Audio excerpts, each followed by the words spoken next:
हाँ जी, तो नमस्कार भी सभी को। कैसे हो सारे? उम्मीद करूंगा सब बढ़िया होगे, स्वस्थ होगे और मस्त होगे। जैसा कि आप सभी को पता ही है, हमारी बायोलॉजी की सीरीज चल रही है नीट के लिए, लैब असिस्टेंट के लिए, और जो बच्चे 11th 12th के हैं उनके लिए साइंस यानी कि बायोलॉजी की सीरीज चल रही है, जिनमें हमने चैप्टर 3 कंप्लीट कर लिया है, 3 चैप्टर कर लिए हैं। आज हम शुरू करने जा रहे हैं अपना चौथा चैप्टर।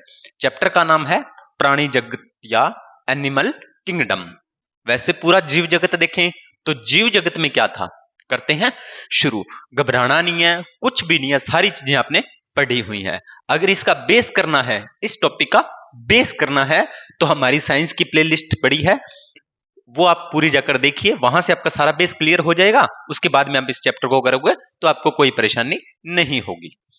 ठीक है, चलिए करते हैं शुरू। देखो, जगत में अपने बात की थी तो एक दो जगत बनाए थे, एक पादप जगत और एक जंतु जगत। पादप जगत को हमने बेसिक में भी कवर कर लिया और एनसीईआरटी बेस पे 11 12 की बायोलॉजी में भी कवर कर लिया।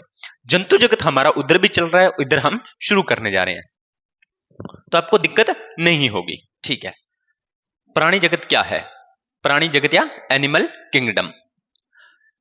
जब आप अपने चारों ओर देखते हैं तो आप प्राणियों को विभिन्न संरचना स्वरूपों में पाते हैं। अपने चारों ओर देखते हो तो आपको विभिन्न प्रकार के प्राणी दिखाई देते हैं, जिनकी संरचना भी अलग अलग होते हैं और उनके रूप भी अलग अलग होते हैं।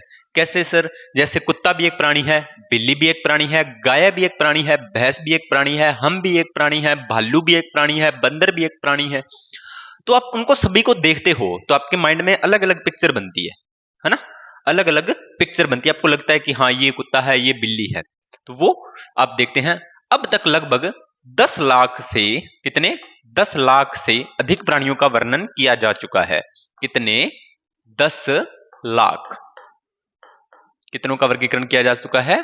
10 लाख का वर्गीकरण किया जा चुका है। अतः वर्गीकरण का महत्व अधिक हो जाता है। इसमें नई खोजी गई प्रजातियों को वर्गीकरण में उचित स्थान पर रखने में सहायता मिलती है। इस बात का मतलब यह है कि वर्गीकरण का महत्व तब अधिक हो जाता है जब मान लीजिए अब कोई नई प्रजाति खोज ले, जिसके बारे में हम जानते ही नहीं है, नई प्रजाति खोज लें तो उसका वर्गीकरण फिर तो रखना होगा ना कहीं, तो उसके लिए हमें वर्गीकरण की जरूरत पड़ती है। देखो, कोई पूछेगा कि साइंस क्या है या चमत्कार क्या है, तो जिस चीजों की खोज हो जाती है, आविष्कार हो जाता है, जिसके बारे में पता लग जाता है, वो तो है साइंस। और जिस चीज का पता नहीं लग पाता वो है चमत्कार। समझ में आई बात कि साइंस और चमत्कार क्या है? तो साइंस जिस चीज के बारे में हम अध्ययन कर लेते हैं, जिसकी खोज कर लेते हैं, जिसके बारे में अध्ययन कर लेते हैं, वो तो है साइंस। ठीक है, और अगर हम किसी चीज की खोज नहीं कर पाते तो हम उसे चमत्कार का नाम दे देते हैं। जैसे ये व्हाइट बोर्ड है, ठीक है, अब इस पर स्क्रीन दिखाई दे रही है, चल रहा है, तो ये क्या है? ये साइंस है, हमें इसके बारे में पता है, हमें इसके बारे में पता है, ये तो है साइंस। लेकिन चमत्कार जिसके बारे में हमें पता ही नहीं है, तो हम उसे चमत्कार का नाम दे देते हैं। सबसे पहले है वर्गीकरण का आधार। तो किसी ना किसी चीज को आधार तो मानना पड़ेगा, तो वर्गीकरण का आधार क्या है वो हमने देखना है। प्राणियों की संरचना व आकार में भिन्नता होते हुए भी उनकी कोशिका व्यवस्था, शारीरिक समिति, प्रगुहा की प्रकृति, पाचन तंत्र, परिसंचरण तंत्र, जनन तंत्र की रचना में कुछ आधारभूत समानताएं पाई जाती हैं। इसका मतलब क्या है? इस बात का मतलब यह है कि आप कुत्ते को देखिए, बिल्ली को देखिए, आप देखने में अलग लगता है, लेकिन कहीं ना कहीं उनकी कोशिका की व्यवस्था, ठीक है, शारीरिक समिति, प्रगुहा की प्रकृति, प्रगुहा मतलब जो गुहा होती है उसकी बात कर रहा है, पाचन तंत्र, परिसंचरण तंत्र, जनन तंत्र की रचना में कुछ समानताएं मिलती हैं। इन विशेषताओं का वर्गीकरण के आधार के रूप में प्रयुक्त किया जाता है। इनमें से कुछ का वर्गीकरण यहां किया गया है। तो आधार क्या माना जाता है? अगर वर्गीकरण का आधार पूछ ले तो आपको कहना है कि कोशिका की व्यवस्था हो गई, शारीरिक प्रगुहा हो गई, प्रगुहा की प्रकृति, पाचन तंत्र, परिसंचरण तंत्र व जनन तंत्र, ये इसके आधार हैं। अब है संगठन के स्तर। तो संगठन के स्तर क्या है? सबसे पहले अपने संगठन का स्तर ही देख लेते हैं। ठीक है, तो संगठन के स्तर का मतलब क्या है प्यारे बच्चों? जैसे अपने कोई भी जीव का शरीर है, सूक्ष्म जीव से लेकर बड़े विकसित जीव तक, उसका शरीर है वो किस स्तर तक बना हुआ है, किस स्तर तक बना हुआ है। संगठन का मतलब होता है उसका वो बना किस स्तर तक है, कोशिका स्तर तक है, ऊतक स्तर तक है, अंग स्तर तक है, तंत्र तक है, या पूरी बॉडी के तक, उसके बारे में हम बात करेंगे। यद्यपि प्राणी जगत के सभी सदस्य बहुकोशिक होते हैं, बिल्कुल होते हैं, हम जानते ही हैं, लेकिन सभी एक ही प्रकार की कोशिकाओं के संगठन को प्रदर्शित नहीं करते। पहली बात तो यही है। अब देखो इसने कहा है कि हम जानते हैं कि जो प्राणी जगत में जितने भी जितने भी जंतु आते हैं वो सारे के सारे बहुकोशिक हैं, यानी कि उनका शरीर है जो एक कोशिका से न बनकर अनेक कोशिकाओं के समूहों से बना हुआ है, लेकिन उनका कोशिका का जो संगठन है वो एक समान नहीं है, यानी कि एक ही प्रकार की कोशिकाएं उसमें नहीं है, अलग अलग प्रकार की कोशिकाएं हैं। जैसे हमारे अंदर देख लो, हमारे अंदर बहु कोशिकाएं हैं, लेकिन हमारे न्यूरॉन सेल की कोशिकाएं अलग हैं, लीवर की कोशिकाएं अलग हैं, आरबीसी अलग हैं, डब्ल्यूबीसी अलग हैं, अलग अलग प्रकार की कोशिकाएं हैं ना, वो बात यहाँ पर कर रहा है। उदाहरण के लिए स्पंज में कोशिका बिखरे हुए समूहों में होती है। स्पंज होते हैं, कौन से होते हैं स्पंज? क्या होते हैं? पिछली क्लास में बताया था मैंने आपको, स्पंज। ठीक है, स्पंज किस में आते हैं? पोरीफेरा में। ठीक है, पोरीफेरा संघ में आते हैं। ये किस में आते हैं? पोरीफेरा में। स्पंज आते हैं पोरीफेरा में। तो इसमें जो कोशिकाएं होती हैं वो बिखरी हुई होती हैं, अर्थात वे कोशीय स्तर का संगठन होता है। तो पोरीफेरा में कौन सा होता है? कोशिकीय स्तर का संगठन, यानी कि इनका शरीर बस कोशिका तक सीमित रहता है। कोशिका संगठन। ठीक है सर, इतनी बात तो हमें समझ में आ गई। कोशिकाओं के बीच श्रम का कुछ विभाजन होता है। ठीक है, कोशिकाओं के बीच क्या होता है? श्रम का विभाजन, यानी कुछ कोशिकाओं में श्रम विभाजन होता है। श्रम विभाजन का मतलब क्या होता है? कोशिकाएं अलग अलग कोशिकाएं अपने अपने कार्य को बांट कर करती हैं। जैसे हमारा घर है पूरा, तो हमारा घर मान लो एक शरीर है, हम उसमें रह रहे हैं, हमारे मम्मी है, पापा है, भाई है, बहन है, हम खुद हैं, हम रह रहे हैं सभी, तो हम उसकी कोशिका हो गए। हम समूह में रह रहे हैं, लेकिन हमारा काम क्या है? सभी का अलग अलग है। काम क्या है? अलग अलग है। ऐसे तो नहीं है ना पांचों ही हम कमानो, पांचों छह जितने भी हम सदस्य सारे के सारे पहले कमाने जा रहे हैं, फिर सारे के सारे आके घर का काम कर रहे हैं, फिर सारे के सारे रिश्तेदारी में जा रहे हैं, सारे के सारे पढ़ाई कर रहे हैं, सारे के सारे गवर्नमेंट जॉब कर रहे हैं। ऐसा तो नहीं है। पापा अलग काम करते हैं, मम्मी अलग काम करती है, भाई अलग काम करता है, बहन अलग काम करती है, हम अलग काम करते हैं। तो वो होता है श्रम विभाजन। सिलिंट्रेट कोशिकाओं की अवस्था अधिक होती है। अब आ गया पोरीफेरा के बाद में आता है आपका सिलिंट्रेटा। क्या आता है? सिलिंट्रेटा। ये आपको याद रखना है। पिछली वाली क्लास से अपनी चल रही है ना, उसमें हमने पोरीफेरा को कवर कर लिया है और सिलिंट्रेटा को कवर कर लिया है। सिलिंट्रेटा की व्यवस्था अधिक होती है। अब भी मैं आपको एक बात बोली थी कि आप पहले वो क्लासेस देख के आइए, फिर आप इस क्लासेस में आइए। तो मैंने ऐसा क्यों बोला?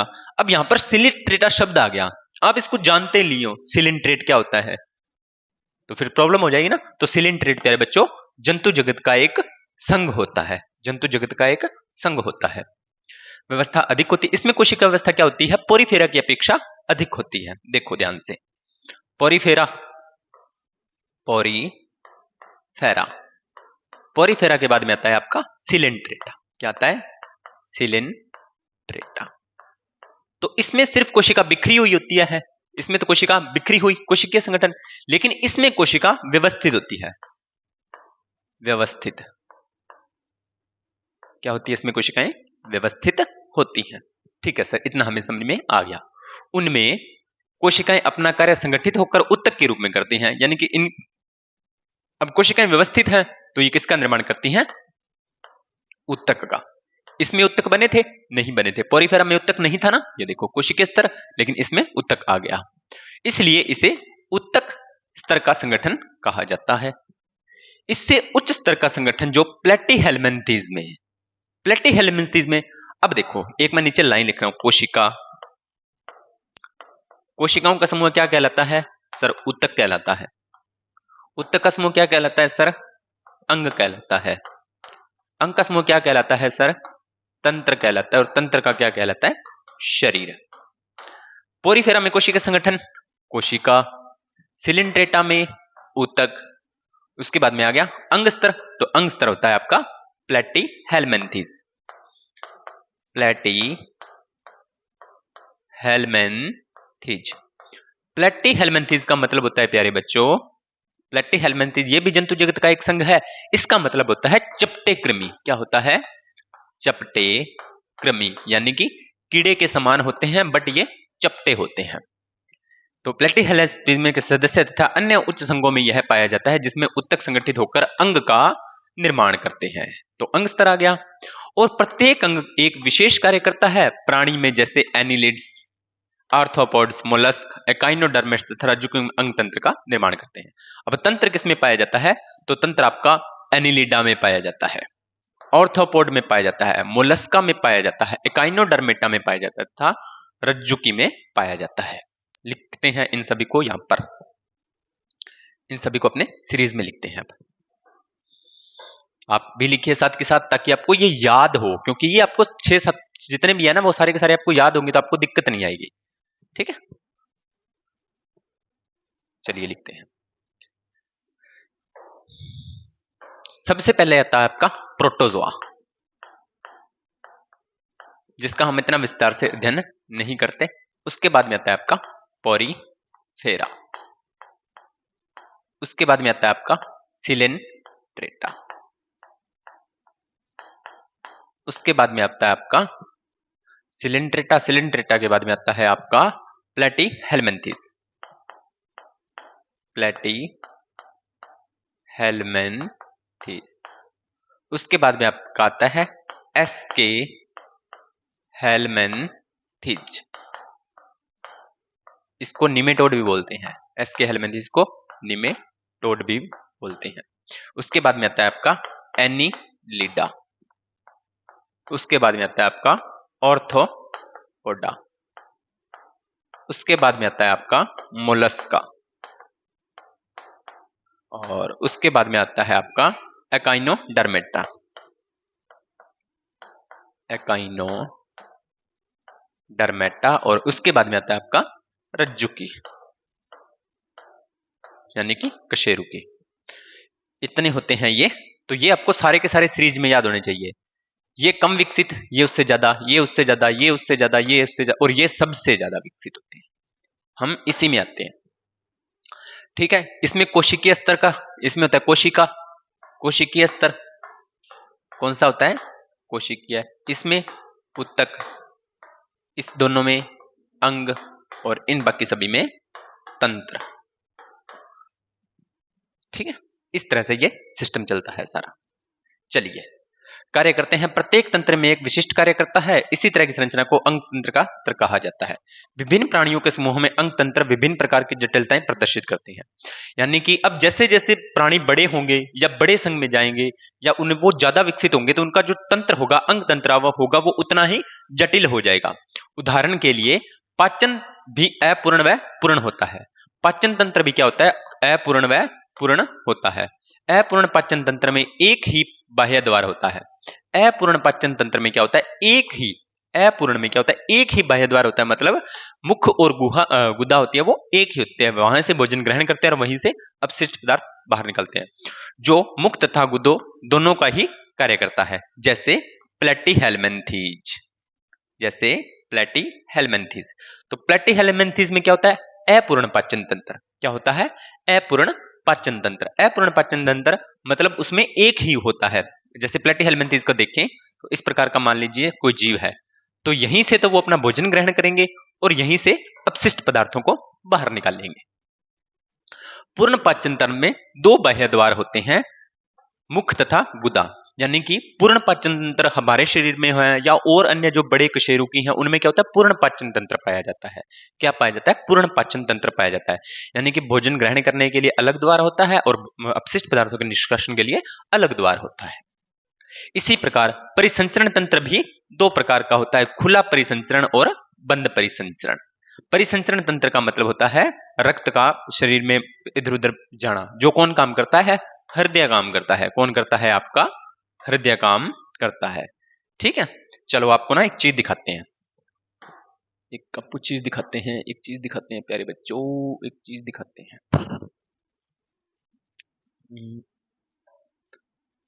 यहां से इसको सारे को क्रॉस करते हैं, आपको एक चीज दिखाते हैं ना।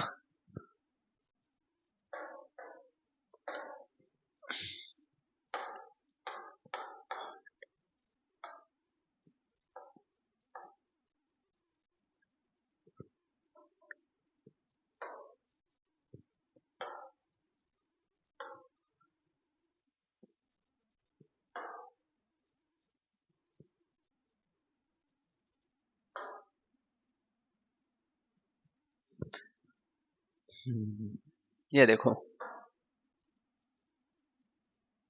हार्ट, क्या है हमारा? हार्ट होता है ये, ठीक है। क्या होता है ये? हार्ट होता है।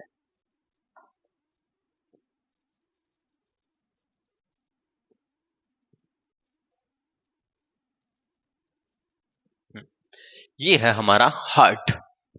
तो ये बंद रक्त परिसंचरण तंत्र का उदाहरण है, यानी कि इसमें अलग अलग कोष्ठ होते हैं। वैसे मैं इसके बारे में अलग से अपना पूरा कंसेप्ट होगा वो आपको समझाऊंगा, ठीक है। तो ये जो आपकी प्यार प्योर वाली फीलिंग होती है ना, वो यहाँ पे नहीं होती। ध्यान से आंखें खोल के देख लो, यहाँ पर किसी का सोना बाबू नहीं रहता। यहाँ पर किसी का सोना बाबू कहीं दिखाई दे रहा है क्या? मुझे तो नहीं दिखाई दे रहा। तो यहाँ पर किसी का सोना बाबू नहीं रहता। इसका काम होता है सिर्फ ब्लड को पंप करना, ठीक है। शुद्ध रक्त को अलग ले भेजना, अशुद्ध रक्त को अलग भेजना, इस प्रकार से ब्लड को पंप करना इसका काम होता है। अगर इसमें छोटा सा भी आपका सोना बाबू आकर इसमें रहने लग जाए, इसमें छेद हो जाएगा तो इंसान मर जाएगा। तो इसमें सोना बाबू नहीं रहता है, ध्यान रखनी है ये बात, ठीक है। चलिए, बहुत होगी बातें, आगे चलते हैं अपने टॉपिक पे। याद आ गया इसलिए सोचा आपसे बता दूं।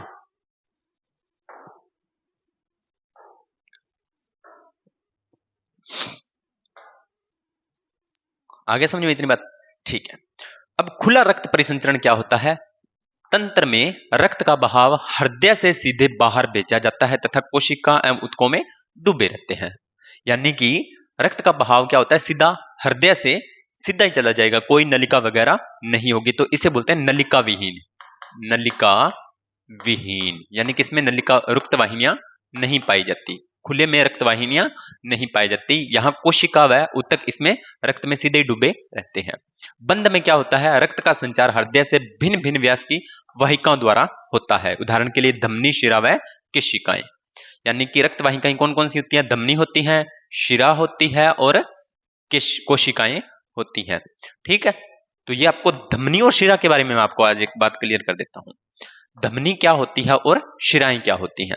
आपने ना फिल्में देखी होंगी बहुत, है ना। उसमें एक मैं किसी फिल्म का नाम नहीं लेना चाहूंगा, जैसे कल रात को ही मैंने देखी थी। उसमें वो लड़की क्या करती है? इस तरह से अपने यहाँ से नब्ज काट लेती है, इस तरह से यहाँ से ऐसे करती है और अपनी नब्ज काट लेती है, ऐसे रक्त का बहाव होने लगता है, ठीक है। तो अगर कोई आपके सामने ऐसा करे ना, तो उसे ये बोलना कि बहन आप शिरा मत काटो, या भाई आप शिरा को मत काटो। अगर आपको काटना है तो आप धमनी काटो, क्योंकि शिरा में जो रक्त का बहाव होता है ना, शिरा में रक्त का बहाव कम होता है, यानी कि कम स्पीड से होता है। और धमनी में होता है भाई साहब बहुत स्पीड में, बहुत अधिक होता है, ठीक है। तो जो आपको यहां पर कभी देखना, नोटिस करना, अपने हाथ पे आप मुट्ठी बंद करके देखना, आपको वेंस दिखाई देंगी। तो वो धमनी नहीं होती, वो शिरा होती है, वो शिराएं होती है, ना कि धमनी होती है। अगर धमनी कट जाए ना, तो उसमें रक्त बहाव बहुत स्पीड से निकलता है, बहुत स्पीड से। उससे अगर धमनी कट जाए फिर इंसान के मरने की संभावना हो सकती है, शिराएं कटने से नहीं होती। तो नहीं करना चाहिए ये सब, ध्यान रखना है इस बातों को, ठीक है। ये अशुद्ध रक्त का वहन करती है और ये शुद्ध रक्त का वहन करती है। रक्त परिसंचरण को हम पूरा डिटेल से आगे पढ़ेंगे, ठीक है। अब सम्मिति देख लो भाई, ये होती है अरीय सम्मिति और ये होती है द्विपार्श्व सम्मिति। अरीय सम्मिति का मतलब क्या है कि आप इस जीव को कहीं से, अरीय सम्मिति का मतलब क्या होता है? अगर आप इसे कहीं से भी काटोगे, चलो मैं आपको समझाता हूं दोबारा से। अब सम्मिति आ गई, कौन सी? समिति वो नहीं है मेलों में लगती है, वो सम्मिति होती है। सम्मिति का मतलब क्या होता है? जैसे ये कौन सी है सम्मिति, कौन सी है देख लेते हैं। अरीय सम्मिति। अरीय में क्या होगा? कोई भी जीव है, अरीय में क्या होगा? जैसे मान लीजिए कोई जीव है, इसको आप चाहे यहां से काटो, चाहे यहां से काटो, चाहे यहां से काटो, चाहे यहां से काटो, ये आपको प्रॉपर दिखेगा। प्रॉपर यानी कि ये आधा पीस अगर आप अपने यहां से काट दिया तो भी आपको ये आधा एक जैसा दिखेगा, ये आधा एक जैसा दिखेगा। यहां से काट दिया तो भी आपको ये एक ऐसा दिखेगा और ये एक ऐसा दिखेगा। यहां से काट दिया तो भी ये आधा अलग दिखेगा और ये आधा अलग दिखेगा। अगर यहां से काट दिया तो ये भी आधा अलग और ये भी आधा अलग। ये होती है अरीय सम्मिति। ये देखो ध्यान से, इसने दिखाई हुई है, ठीक है। उसके बाद में आती है आपकी द्विपार्श्व सम्मिति। जैसे द्विपार्श्व सम्मिति का मतलब, अब जैसे ये देखो, इसको ध्यान से देखो। अब जैसे मैं हूं, मैं इसको खुद को यहां से लेकर इस तरह से काटना शुरू कर दूं, तो एक आंख इधर, एक आंख, एक नाक इधर, एक इधर, आधे दांत इधर, आधा इधर, इस तरह से चीजें कटती जाएंगी। तो वो कौन सी होगी? द्विपार्श्व समिति। यानी कि अगर मुझे प्रॉपर दो भागों में काटना है, मेरे शरीर को प्रॉपर दो भागों में काटना है, तो मुझे यहां से ही काटना होगा। अगर मैंने इस तरह से काट दिया तो प्रॉपर शरीर दो भागों में नहीं कटेगा। ठीक है, वो होती है आपकी द्विपार्श्व सममिति। चलिए, समिति होगी। प्राणी को समिति के आधार पर भी, पहला तो हो गया, पहला क्या था हमारा? पहला था सर हमारा संगठन के स्तर, संगठन का स्तर हो गया। अब देखते हैं सम्मिति। क्या? सम्मिति। प्राणी को समिति के आधार पर भी श्रेणीबद्ध किया जा सकता है। स्पंज मुख्यतः असमितित, यानी कि स्पंज को कहीं से भी काट दो, असमितीय कहीं से भी काट दो, वो प्रॉपर दो भागों में कट जाएगा। अर्थात किसी भी केंद्रीय अक्ष से गुजरने वाली रेखा इन्हें दो बराबर भागों में विभाजित नहीं करती। सॉरी भाई, असमिति का मतलब होता है उसकी कोई समिति नहीं होती। जब किसी भी केंद्रीय अक्ष से गुजरने वाली रेखा प्राणी के शरीर को दो समरूप भागों में विभाजित करते हैं तो उसे बोलते हैं अरीय समिति। अरीय में क्या होगा? प्रॉपर दो भागों में कट जाएगा। असमिति में कहीं से भी काट दो, दो भागों में नहीं कटेगा। तो अरीय समिति किस में होती है? सिलेंट्रेट में होती है, टिनोफोर में होती है और एकाइनोडर्मेट्स में होती है। ये आपको याद रखना है। अरीय समिति किस में होती है? लिख देता हूं मैं यहां पर, सिलेंट्रेट, सिलेंट्रेट, टिनोफोर और एकाइनोडर्मेट्स, एकाइनोडर्मेट्स। ठीक है, किंतु एनिलिडा, ऑर्थोपोडा आदि में एक ही अक्ष से गुजरने वाली रेखा दो भागों में करते हैं तो उसे द्विपार्श्व। तो ये द्विपार्श्व किसमें आएगी? द्विपार्श्व आएगी आपकी किसमें? एनिलिडा, ऑर्थोपोडा व अन्य में, एनिलिडा व ऑर्थोपोडा, एनिलिडा और ऑर्थोपोडा। इसके बाद में होता है द्विकोरिक तथा त्रिकोरिकी संगठन। द्विकोरिकी और त्रिकोरिकी, यानी कि इसको द्विकोरिकी या त्रिकोरिकी का मतलब होता है इसके स्तर होते हैं। ठीक है, स्तर बोलते हैं इसको। जिन प्राणियों में कोशिकाएं दो भ्रूणीय स्तरों से व्यवस्थित होती हैं। ठीक है, भ्रूणीय स्तर का क्या मतलब होता है कि जैसे किसी शरीर का निर्माण होने वाला होता है या कोई नई बॉडी बनती है तो उसमें स्तर बनते हैं। पहले क्या बनते हैं? स्तर बनते हैं। यानी कि हमारा शरीर जो बना हुआ वो तीन स्तरों से बना हुआ है। बाह्य चर्म जो अपने बाहर दिखाई दे रहा है, ठीक है, एक्टोडर्म बोलते हैं जिसे। उसके बाद में एंडोडर्म जो मुख से अंदर से लेकर आंत तक का जो अंदर वाला एरिया है वो, और मेसोडर्म होती है इनके बीच का भाग। देखो ध्यान से, देखो हमारे शरीर को, ये मान लीजिए हमारा पूरा बॉडी शरीर है और मैं इसको यहां से काटना शुरू करूं, इस तरह से काटना शुरू करूं प्रॉपर, तो मुझे एक गोलाकार संरचना मिलेगी। हाँ जी सर, मिलेगी। ठीक है, तो ये होगी सबसे बाहर वाली जो मेरी त्वचा है, इसे बोलेंगे बाह्य चर्म, बाह्य चर्म। अब उसके बाद में एक अंदर गोलाकार संरचना होगी, क्योंकि जो मुख, हमारा मुख है और एनस है वो एक पाइपलाइन स्ट्रक्चर है। हाँ जी सर है, तो इसे बोलते हैं एंडोडर्म। और इसके जो बीच वाली जगह है इसको बोलते हैं मेसोडर्म। क्या बोलते हैं? मेसोडर्म, मेसोडर्म बोलते हैं। ठीक है, तो जिन प्राणियों में कोशिकाएं दो भ्रूणीय स्तरों में व्यवस्थित होती है, यथा बाह्य एक्टोडर्म यानी कि बाह्य त्वचा तथा आंतरिक एंडोडर्म यानी कि अंतः त्वचा, वे होते हैं द्विकोरिक। क्या होते हैं वो? द्विकोरिक होते हैं। जिनमें एक्टोडर्म और एंडोडर्म पाई जाती है वो होते हैं द्वि, और जिन प्राणियों में मेसोडर्म, मेसोडर्म भी होता है तो वो होते हैं त्रिकोरिकी। जैसे प्लेटीहेल्मिन्थेस से रज्जुकी तक। यानी कि मेसोडर्म किसमें पाई जाती है? मेसोडर्म जब हमने आगे पढ़ेंगे ना, तो प्लेटीहेल्मिन्थेस से लेकर रज्जुकी तक के जो जितने जीव होते हैं उनमें त्रिकोरिकी या त्रिस्तरीय आवरण पाया जाता है। चलिए आगे देखते हैं। अब उसके बाद में आती है प्रगुहा। चलो इसको डायग्राम को देख लेते हैं पहले थोड़ा सा। ये होता है द्विकोरिक। यहां पर देखो दो स्तर हैं, ये होगा आपका बाह्य स्तर, ये वाला इतना इतना बाह्य स्तर है, ये पूरा ये बाह्य स्तर आ गया, और ये अंत स्तर आ गया। ये जो बीच में रेड रेड दिखाई दे रहा है ना, ये है आपका मेसोग्ला। क्या है? मेसोग्ला। अब त्रिकोरिकी में देखो तो ये बाह्य चर्म, ये मध्य एंडोचर्म और ये मेसोडर्म। ठीक है, इसको जूम करके यहां पर ध्यान से देखो, यहां पर आपको डायग्राम से दिखाई दे रहे हैं ना, यहां पर भी डायग्राम दिखाई, लेकिन ये खाली है, मतलब बाह्य त्वचा अंत त्वचा, बीच में ये सिर्फ मेसोग्ला है जो इसके अंदर द्रव्य पदार्थ के रूप में पाया जाता है। ठीक है, अब यहाँ पर देखो, ये भी आपको अलग से कलरफुल दिखाई दे रहा है, डायग्राम से दिखाई दे रहे हैं, इसमें भी डायग्राम से दिखाई दे रहे हैं और इसमें भी डायग्राम से आपको दिखाई दे रहे हैं। यानी कि इसमें मध्यचर्म, बाह्य त्वचा, अंतः त्वचा और मध्य त्वचा तीनों पाई जाती है। इस तरह से हो सकते हैं। इसके बाद में आती है आपकी, अगला प्रकार आता है आपका प्रगुहा, यानी कि सिलोम, यानी कि गुहा। ठीक है, देह गुहा बोलते हैं। शरीर भित्ति तथा आहार नाल के बीच की गुहा की उपस्थिति अथवा अनुपस्थिति में वर्गीकरण का महत्वपूर्ण आधार है। इन्होंने बोला है कि शरीर की बाहरी त्वचा यानी कि स्किन और आहार नाल की जो भीतर की सतह होती है, उनके बीच की गुहा की उपस्थिति व यानी कि उनके बीच में कुछ गुहा पाई जा रही है या नहीं पाई जा रही, ये बात भी वर्गीकरण पर डिपेंड करती है।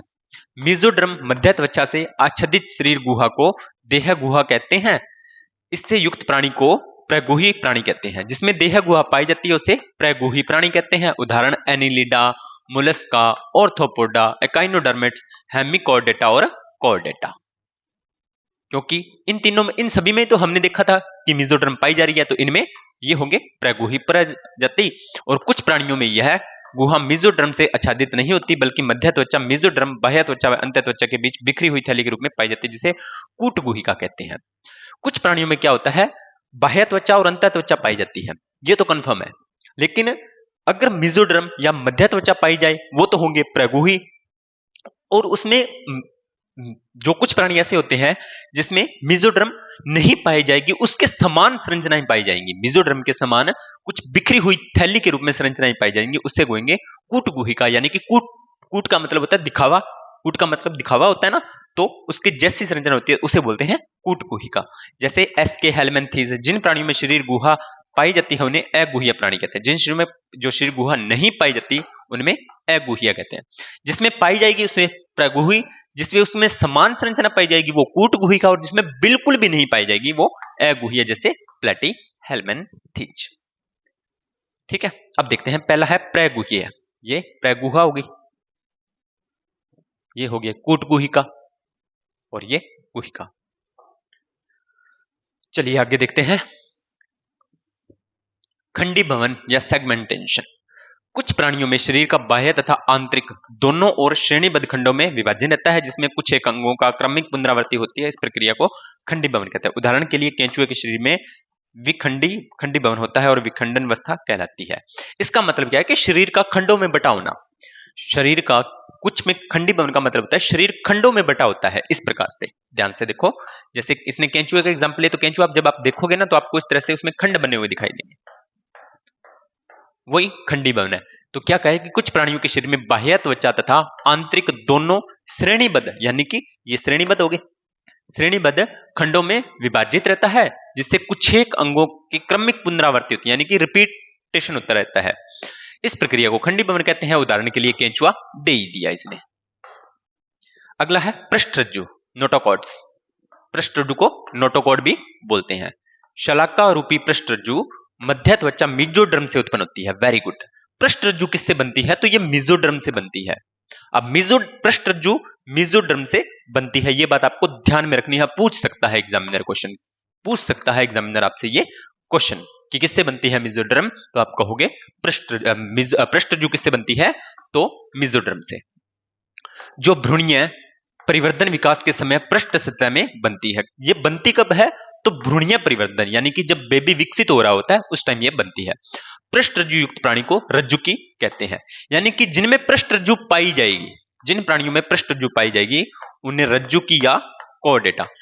मोटी मोटी पृष्ठरज्जु अगर आपके दिमाग में नहीं समझ में आए ना, तो आप रीढ़ की हड्डी याद रख लो कि जिनमें रीढ़ की हड्डी पाई जाएगी वो पृष्ठरज्जु होती है।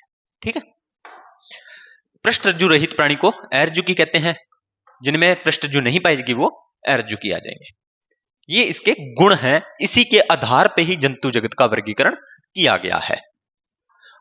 ठीक है, इतनी बातें आपको समझ में आ गई होंगी। चलिए अब थोड़े बहुत अपने चीजें देख लेते हैं, फिर अपने करेंगे आगे बात एक एक संघ के बारे में। ये देखो सारे के सारे प्लेटी हेलमेंथीज, एसके हेलमेंथीज, है ना, एनिलिडा जो मैंने बताए थे, फिर आर्थ्रोपोडा, आर्थ्रोपोडा के बाद में मोलस्का, मोलस्का के बाद में आ जाएगा आपका मोलस्का के बाद में हेमिकॉर्डेटा, कॉर्डेटा। ये सारा का सारा आपको यहाँ पर बता दिया है इस तरीके से। ठीक है, चलिए करते हैं आगे बात।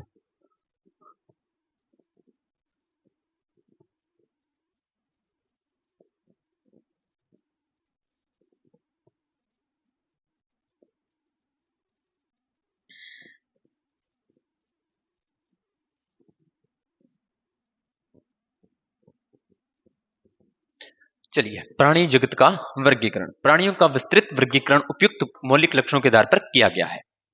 अब आगे अपने वर्गीकरण करते हैं। पहला संघ है आपका पोरीफेरा।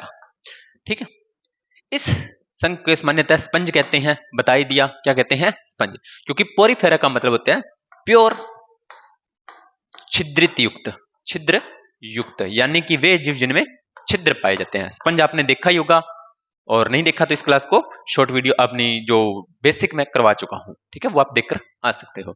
सामान्यतः ये लवणीय तथा लवणीय जल में पाए जाते हैं, यानी कि जलीय प्राणी होते हैं।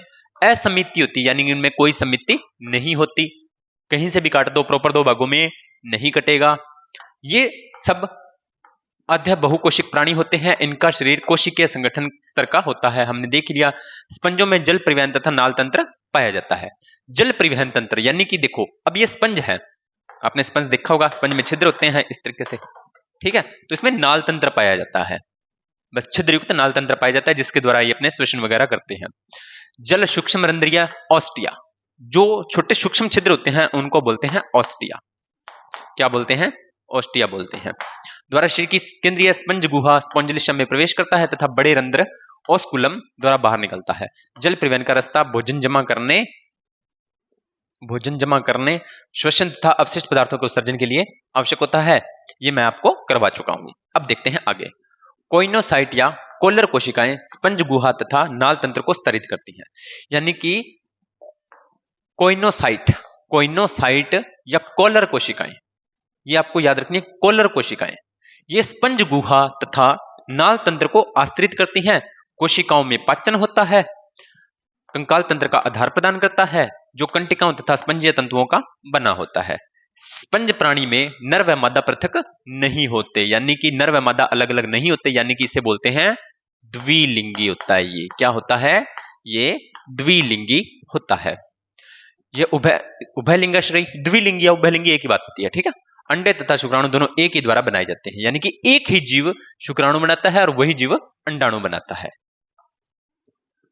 उनमें अलैंगिक जनन विखंडन विधि द्वारा होता है और लैंगिक जनन युग्मकों द्वारा होता है। निषेचन आंतरिक होता है, यानी मादा शरीर के अंदर। परिवर्धन अप्रत्यक्ष होता है, यानी कि परिवर्धन अप्रत्यक्ष का मतलब है सीधे परिवर्धन नहीं कर पाते, अलग अलग स्टेप में करते हैं, जिसमें वयस्क से भिन्न आकृति की लार्वावस्था। ध्यान देखना, अगर प्रत्यक्ष परिवर्धन हो रहा है तो बीच में कोई लार्वावस्था नहीं आएगी, और अगर अप्रत्यक्ष हो रहा है तो बीच में लार्वावस्था आएगी। तो इसमें लार्वावस्था पाई जाती है। उदाहरण के लिए साइकन इसका उदाहरण है। साइफा, स्पोंजिला, स्वच्छ जलीय स्पंज तथा यूस्पोंजिया, ये मैंने आपको पिछली क्लास में भी करवा दिए थे, तो इसमें ज्यादा करवाने की बात नहीं है, ठीक है। अब आगे देखते हैं, आपने एक सारणी समझाता हूं मैं आपको, और फिर आपको एक दो डायग्राम बताता हूं। अब पोरीफेरा के पहले एग्जाम्पल देख लो, कौन सा है? साइकन को ध्यान से देखो, ये देखो स्पंज के जैसे दिख रहा है, बस छोटे छोटे छिद्र है और कुछ नहीं है, ठीक है। इस तरीके से आपको ये साइकन होता है, और कुछ भी आपको कुछ दिखाई दे रहा है, बस छोटे छोटे छिद्र दिखाई दे रहे हैं। उसके बाद में दूसरा आ गया आपका यूस्पोंजिया, इसमें भी छोटे छोटे छिद्र दिखाई दे रहे हैं और कुछ भी नहीं है। उसके बाद में आ गया आपका स्पोंजिया, इसमें भी छोटे छोटे छिद्र दिखाई दे रहे हैं, और इन छिद्रों को क्या बोलते हैं? ऑस्टिया बोलते हैं। क्या बोलते हैं? ऑस्टिया। कोशिकीय स्तर के ये जंतु होते हैं, कोशिकीय संगठन के होते हैं, बस इतना ही आपको ध्यान में रखना है। अब ये सारणी को थोड़ा सा देख लेते हैं। प्राणी जगत, इसको एनिमल किंगडम बोलते हैं, बहुकोशिकीय होता है। सबसे पहले देखें संगठन का स्तर। तो संगठन कौन सा होता है? एक तो कोशिकीय और दूसरा उत्तक अंग व अंग तंत्र। कोशिकीय संगठन में सिर्फ पोरीफेरा को रखा जाता है। किसको रखा जाता है? सिर्फ पोरीफेरा को, यानी कि कोशिकीय संगठन किसका होता है? सिर्फ पोरीफेरा में ही पाया जाएगा। उत्तक अंग अंग तंत्र ये अलग होंगे, जिसमें अब बात करेंगे, यहां पर आ जाएगी अपनी सम्मिति। पहला स्टेप क्या होगा वर्गीकरण का? पहला स्टेप होगा कोशिका का स्तर, दूसरा स्टेप आ जाएगा सम्मिति। तो सम्मिति दो ही होती है। सम्मिति कितनी होती है? सम्मिति दो ही होती है, एक अरीय और एक द्विपार्श्व। अरीय सम्मिति में आएगा नाइडेरिया, सिलेंट्रेटा और टिनोफोरा। क्या आएगा, नाइडेरिया, सिलिंड्रेटा और टिनोफोरा। और दूसरे में द्विपार्श्व में क्या आएगा, या तो अगुह्य या कूटगुह्य और या सत्यगुह्य। तो अगुहा में कौन आता है, प्लेटी हेलमेंथिस, यानी कि इसमें देह गुहा नहीं पाई जाती। इसमें एस के हेलमेंथिस में कूट गुहा पाई जाती है, और सत्य गुहा एनिलिडा में, ऑर्थोपोडा में, मोलस्का में, एकाइनोडर्मेटा में, हेमिकॉर्डेटा में और कॉर्डेटा में पाई जाती है। ये सारणी आपको याद रखनी है।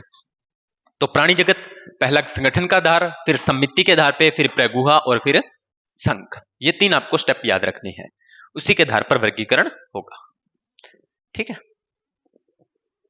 चलिए आगे देखते हैं। इसके बाद में आता है आपका सिलिंड्रेटा। सिलिंड्रेटा, सिलिंड्रेटा ये जलीय होते हैं अधिकांश, यानी कि ये कहां पर पाए जाते हैं, जलीय, समुद्री स्थावर अथवा मुक्त तैरने वाले समिति के प्राणी होते हैं। नाइडेरिया नाम इसकी दंश कोशिका के कारण, इसका एक और नाम होता है नाइडेरिया। ठीक है, यहां पर कहीं कहीं आपको निडेरिया भी मिल सकता है, ये बात ध्यान, निडेरिया भी मिल सकता है आपको, क्या मिल सकता है, निडेरिया भी मिल सकता है। ठीक है, तो निडेरिया का मतलब होता है दंश कोशिका,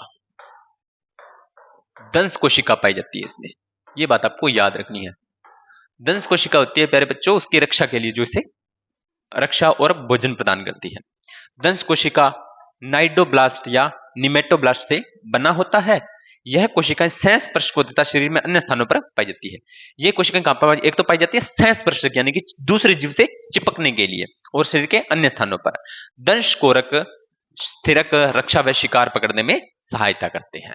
ठीक है, कोई अभी तक इनकी खास बात नहीं है, बस इसकी अभी तक एक ही खास बात निकल के आई है कि इनमें दंश कोशिकाएं पाई जाती हैं, पकड़ने में सहायक होते हैं। नाइडेरिया में संगठन क्या होता है, उत्तक स्तर का, हमने देख ही लिया।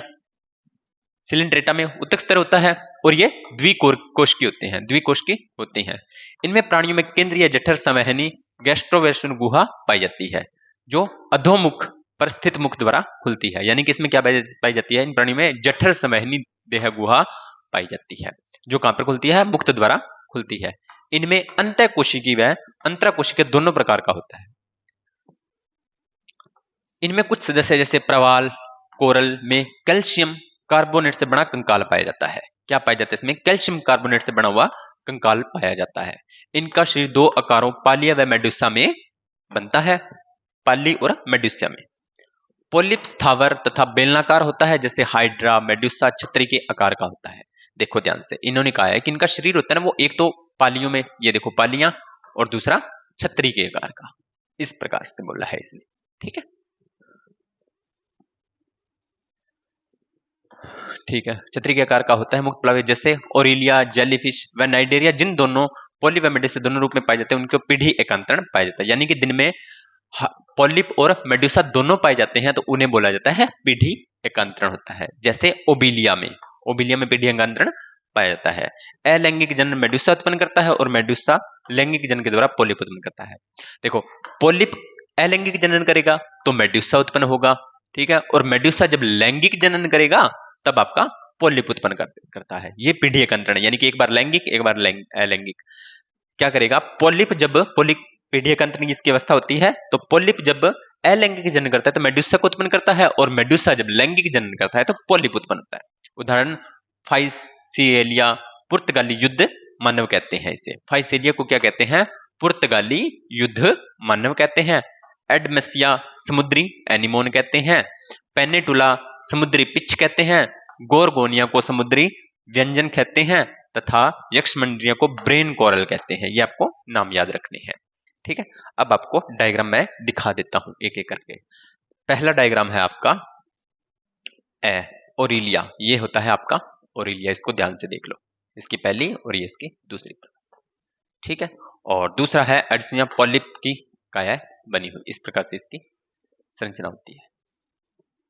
ये डायग्राम देख लो, ये पहली मेडुसा है और दूसरी पॉलिप है। ये दो इसकी अवस्थाएं हैं, इसकी सिलिंड्रेटा के कुछ उदाहरण। ठीक है, तो आज हम इसको भी कंप्लीट कर ही लेते हैं। टिनोफोरा को संग टिनोफोरा नाइट्रोब्लास्ट का आरेखीय चित्र है, इसका डायग्राम है। टिनोफोर कंकतधर को सामान्यतः समुद्री अखरोट कहते हैं। टिनोफोर को क्या कहते हैं? समुद्री अखरोट या कंकाल जली, कॉम्ब जली भी कहते हैं। क्या कहते हैं? एक तो समुद्री अखरोट और दूसरा कंकाल जली। ये आपको नाम याद रखने हैं प्यारे बच्चों, और रखने पड़ेंगे, कोई ऑप्शन इलाज नहीं है। ठीक है, ये समुद्री वासी अरीय समिति, यानी कि इसमें समिति कैसी पाई जाती है? अरीय। द्विकोरिक जीव होते हैं, यानी कि बाह्य त्वचा और अंत त्वचा पाई जाती है। तथा इनमें उत्तक श्रेणी, उत्तक स्तरीय का इनका शरीर संगठन होता है, और इनमें 8 बाह्य पक्षमापी कंकाल पट्टिकाएं होती हैं जो चलन में सहायता करती है, यानी कि इसमें पक्षमाप भी पाए जाते हैं जो इसे चलन में सहायता करते हैं। पाचन होता है अंतःकोशिकीय तथा अंतःकोशिकीय। जीव संदीप्ति प्राणी के द्वारा प्रकाश उत्पन्न करता है। जीव संदीप्ति क्या होती है? इस संघ के जो प्राणी होते हैं वो स्वयं प्रकाश उत्पन्न करते हैं, यानी कि प्रकाश का उत्सर्जन करते हैं। ये आपको जैसे आपने देखा होगा जुगनू, उस टाइप की बात ये यहां पर कर रहा है। ठीक है, चलिए, टिनोफोर का मुख्य विशेषता है कि नर व मादा अलग नहीं होती। ये इसकी मुख्य विशेषता है कि ये द्विलिंगी होता है। कौन? टिनोफोर। नर व मादा अलग अलग नहीं होते। जनन केवल लैंगिक होता है, नर व मादा अलग अलग नहीं है, फिर भी जनन लैंगिक होता है। ठीक है, निषेचन बाह्य होता है, यानी कि मादा शरीर के अंदर निषेचन न होकर बाहर होता है। तथा अप्रत्यक्ष परिवर्धन, यानी कि लार्वावस्था बनती है। अप्रत्यक्ष परिवर्धन होता है लेकिन लार्वावस्था नहीं बनती, ये इसकी विशेष बात है। प्रत्यक्ष तो परिवर्धन तो क्या है?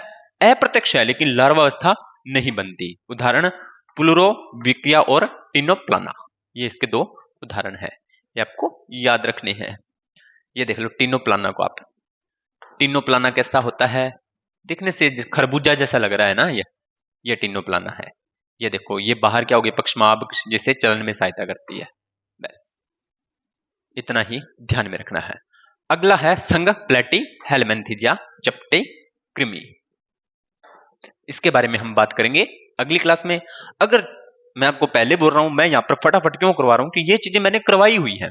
आप पहले वो क्लासेस देख के आओगे ना, जो पीछे अपना टॉपिक चल रहा है, वो अगर आप देख के आओगे तो ये आपको कुछ भी नहीं लगेगा। ये तो कहोगे कि सर आपने तो बहुत, ये तो बहुत ईजी है।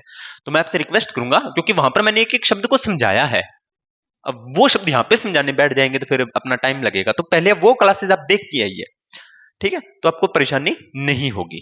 ठीक है, क्योंकि लैब असिस्टेंट वाले बच्चे या नीट वाले बच्चे तो उनको ये सब पता है, उनको ये सब पता है भी, हाँ ये क्या शब्द क्या है, इस शब्द का मतलब क्या है, वो सारी बातें उनको पता है, तो उनके लिए ये चीजें बनाई जा रही है। ठीक है, मैंने पहले भी क्लास में आपको बता दिया था। ठीक है, तो उम्मीद करता हूं जानकारी अच्छी लगी होगी। कल मिलते हैं इसी समय इसी क्लास के साथ और इसी टॉपिक के साथ, फिर अपने आगे चर्चा करेंगे। तो जानकारी अच्छी लगी होगी तो वीडियो को लाइक कर देना, शेयर कर देना, कमेंट कर देना और चैनल को सब्सक्राइब कर लेना। ठीक है, मिलते हैं नेक्स्ट वीडियो के अंदर, तब तक आप सभी का धन्यवाद।